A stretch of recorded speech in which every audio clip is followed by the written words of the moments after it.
नमस्कार दर्शकों, मैं हूं आपके साथ माधुरी बंसल और आप देख रहे हैं सिटी नेटवर्क का महत्व हलचल। और आइए रुक करते हैं आज की खास कुछ खबरों की। धार्मिक नगरी की यमुना खादर भूमि पर भूमाफिया और जमीन दलाल पूरी तरह हावी हैं। ताजा मामला खादर के खसरा नंबर 50/1 का है, जहां रधीरा गांव की साधु बल कृष्णदास तारचंद ने अपनी पत्नी पूजा देवी के नाम पर 200 बरगद जमीन की वैधानिक रजिस्ट्री कराई थी। पीड़ित साधु जब अपनी भूमि पर गौशाला निर्माण के लिए चार दीवारी बनवा रहे थे, उसी समय पड़ोस की शिखा शर्मा और उसके पति ने काम रुकवा दिया। आरोपी की दंपति ने जमीन को सरकारी बताते हुए निर्माण के बदले 5 लाख की रंगदारी मांगी। पैसे न देने पर काम रोकने एवं भुगतान की धमकी दी गई। साधु बालकृष्ण दास सुप्रसिद्ध संत प्रेमानंद जी महाराज के शिष्य हैं। उन्होंने आरोप लगाया है कि उक्त दंपति ने एक संगठित गिरोह बना रखा है, जो खादर में जमीन खरीदने वालों पर डरा धमका कर अवैध वसूली करता है। विरोध करने पर आरोपियों ने गुरु महाराज के प्रति भी अभद्र भाषा का प्रयोग किया। पीड़ित साधु ने रजिस्ट्री के दस्तावेज सौंपकर जिले के आला अधिकारियों से न्याय और सुरक्षा की गुहार लगाई है। महाराज जी, क्या नाम है आपका? बालकृष्ण दास नाम है हमारा। महाराज जी, कहाँ के रहने वाले हैं आप? यहीं वृंदावन के रहने वाले हैं और ब्रज में ही हमारी जन्मभूमि है। गांव राधेरा गांव छाता और सिरगढ़ के बीच में है, वहाँ के निवासी हैं, ब्रजवासी ही हैं। महाराज जी, क्या समस्या आपको उत्पन्न हो रही है? कौन कौन लोग आपको परेशान कर रहे हैं? हमारा पूर्व की जो झोपड़ी कुटिया है वो तराश मंदिर कॉलोनी में वो थोड़ी छोटी पड़ गई है, तो हमारी जो गाय हैं वो हमने किन्हीं औरों को दे दी है। अब हमें गौ माता को अपने रख रखाव के लिए थोड़ी भूमि की आवश्यकता थी, तो पीली कोठी के सामने हमने थोड़ी सी जगह ले ली है, 200 वर्ग गज। उसमें हम अपनी गौ माताओं के लिए थोड़ा सा आशियाना बनाना चाह रहे थे कि 4 दीवारी हो जाए, उसमें थोड़ा सा टीन सेट डल जाए ताकि हमारी अपनी गौओं को सुरक्षित स्थान प्राप्त हो जाए। और वहाँ जब हम गए तो हमने बनाने के लिए प्रारंभ किया, अपने दीवार खोदने के लिए एक जेसीबी बुलाई, तो उसी समय पर वहाँ पड़ोस में ही जिसका मकान बना हुआ है उसका नाम है शिखा शर्मा। मकान बनाने से पहले, जो हमने दीवार बनाने से पहले हम उनके पास गए, उनके भैया तुम यहाँ आसपास बनाने नहीं देते हो, कोई समस्या है क्या? उन्होंने कहा यहाँ पर तुम बना ही नहीं सकते हो। क्यों नहीं बना सकते? कहते सरकारी जमीन है, ये सरकारी जमीन में मैं नहीं बनाने दूंगी। भाई सरकारी जमीन में तुमने भी तो बना रखा है, पड़ोसियों ने बना रखा है, अब हम बना रहे हैं तो तुम्हें क्या व्यवधान है? कहती है नहीं। उसका पति कहता है बन तो जाएगी, लेकिन जितनी तुमने जमीन ली है उसका आधा पैसा दे दो, आराम से बना लो। अब मैं उसको पैसा दे दूं फिर वो जमीन कैसे लीगल हो जाएगी? और अगर उसको पैसा नहीं दे रहा हूँ तो जमीन अलीगल है। और मेरा तो 50/1 में बना हुआ ये रजिस्ट्री है, रजिस्ट्री की हुई है, किसी की दवाई हुई नहीं है। वो बोलती है कि मैं जिस प्लॉट को तुम्हें दिलवाऊं उसको ले लो, आराम से बना लेना। पर अगर तुम बनाने के एवज में आपसे कितने रुपए मांगे गए थे? मैंने अपनी गौशाला बनाने के लिए जब मैं वहां गया हूं तो मैंने वहां पर जो जमीन ली है वो 10,000 रुपये पर गज में ली है। तो 10,000 रुपये पर गज का हो गया सीधा 5 लाख रुपए। वो कहता है जितने भाव में तुमने जमीन ली है उसका आधा पैसा दे दो और बना लो। अच्छा, तो 5 लाख रुपया हो गया। उसने 5 लाख रुपया मांगा मुझे सीधे सीधे। अब 5 लाख रुपए भैया बड़ी मुश्किल से, तो हम ब्रजवासी किसान हैं, किसानी का हमने पैसा जोड़ जाड़ करके तो वहां पर अपनी गौ माता के लिए आसियाने के लिए जमीन ली।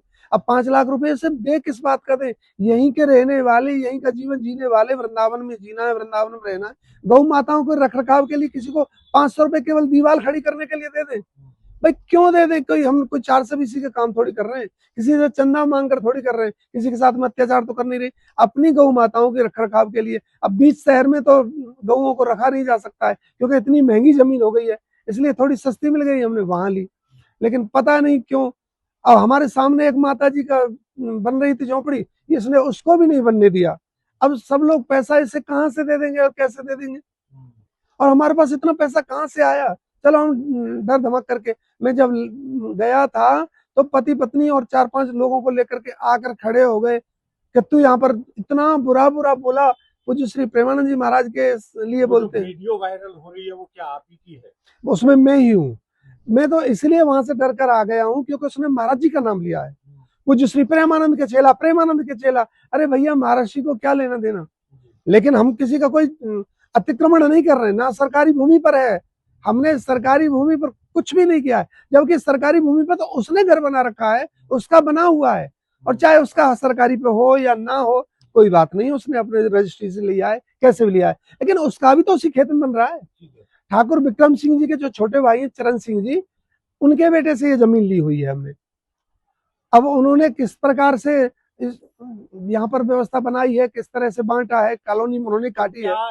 लगता है कि ये लोग भूमाफिया हैं जो लोगों को प्रताड़ित कर रहे हैं, या फिर ऐसे लोगों से और भी लोग प्रताड़ित हैं वहां पर?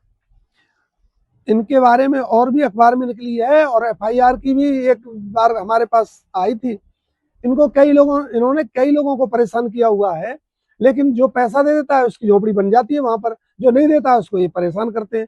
और कम से कम 8-10 महीने पहले ही इन्होंने ये वीडियो चलाई थी जो जेसीबी वाली है, लेकिन कल परसों इन्होंने फिर दोबारा से चला दी है। तो क्या आपसे दोबारा कोई पैसे की या चौथ की डिमांड की जा रही अभी है? मैं ना तो वहां पर दोबारा गया हूँ और ना ही मेरे पास कोई पैसे की बात आई है। वीडियो डालकर छवि दो। हाँ, बस ये बात है। आप भी एक संत है, संत की सरकार है, क्या मांग रहे हैं? मैं तो यही चाहता हूँ कि देखो, अगर हम गलत कर रहे हैं तो हमारे लिए कानूनी कार्रवाई होनी चाहिए। अगर वो वास्तव में लोगों को परेशान कर रही है और कष्ट दे रही है, और चंदा वसूली, दादागिरी के बल पर वसूली हो रही है चंदा की, ये तो ठीक नहीं है। उस पर कानूनी कार्रवाई ये मांगते हैं कि हम ये भी नहीं चाहते कि उसको दंडित किया जाए कोई, लेकिन ये जरूर होना चाहिए कि वो गरीबों को कष्ट ना दे। अब तुमने अपनी झोपड़ी बनाई है तो किसी और का भी आसमान बनने दे। आपसे जो पैसे की मांग की जा रही है, जो चौथ मांगी जा रही है, उस पर क्या कहना चाहेंगे? देखो भैया, ब्रजवासी शरीर है, उसे एक पैसा भी नहीं दूंगा, चाहे वो कितना भी परेशान कर ले, लड़ ले। दरवाजे पर वहां खड़े होकर के, हम किसी के दरवाजे पर पानी पीने भी नहीं जाते हैं, वहां खड़े होकर इतना चिक्कार चिक्कार गाली देती है। पूज्य श्री प्रेमानंद जी महाराज के बारे में इतना गंदा बोलती है, हमारे लिए इतना बोलती है। वो पीले वस्त्रों को तो पीलू गैंग बोलते हैं। गैंग किसके लिए लगाया जाता है? बोलती है देखो पीलू गैंग आ गए जमीन कब्जा करने के लिए, जबकि हमारे बगल में उसने 200 वर्ग में कब्जा कर रखा है, उसकी जमीन सही हो गई और हमारी गलत हो गई। तो क्या ये लोग गिरोह के रूप में कार्य कर रहे हैं? इन्होंने कईयों को वहां पर इकट्ठा किया हुआ है और पुलिस की भी धमकी देती है, तो इसने 2-4 पुलिस वालों को भी अपना कर रखा है। एक नाप तोल करने वाले जो आते हैं, जो लेखपाल जो होते हैं, उसने उसको भी व्यवस्थित कर रखा है कि जैसे ही फोन करूं तू नापने के लिए आ जाना, तू धमकाने के लिए आ जाना, और सारे मिल करके डरा करके फिर जो उनको प्राप्त होता है कर लेते हैं, अपने मंसूबों में कामयाब हो जाते हैं। पर हमारी तो यही प्रार्थना है, देखो भैया, अपनी मेहनत का, गरीबी किसान है हम, अपनी मेहनत के पैसे से हमने वो जमीन ली है। हमारी गाय माता इधर उधर भटक रही है, फिर हमारी प्रार्थना है अगर कहीं तक पहुंच रही है तो हमारी गौ माता के लिए वहां पर भूमि थोड़ी सी हम टीन सेट डाल करके अपनी गौओं को सुरक्षित करना चाह रहे हैं। बिजनेस हमारा काम वहां नहीं है, हम वहां इसलिए नहीं कर रहे हैं कि वहां गेस्ट हाउस बनाएंगे, केवल हमारी गौ माताओं का चारा हो जाए, हमारी गौ माताओं के लिए रहने के लिए व्यवस्था हो जाए, इतने चाहते हैं। हम किसी को प्रताड़ित न करना चाह रहे हैं और कोई हमें ना करे, इतनी भी हम सरकार से प्रार्थना करते हैं। प्रशासन प्लीज हमारी इस तरह से रक्षा करे, सहायता करे। धन्यवाद करते हैं।